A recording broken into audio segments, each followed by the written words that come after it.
Ak som stvorený na Boží obraz, tak je vo mne Boh. Ak je vo mne Boh a ja som v ňom, mal by som mať Božiu silu a energiu. A mal by som s ňou aj vedieť pracovať.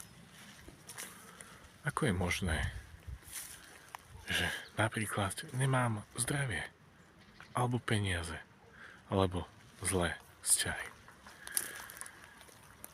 Je to zas a znova kvôli tomu, že sa iba hrám na to, že je vo mne Boh.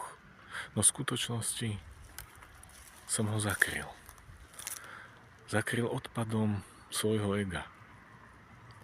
Odhaľme ho a naplňme svoj potenciál.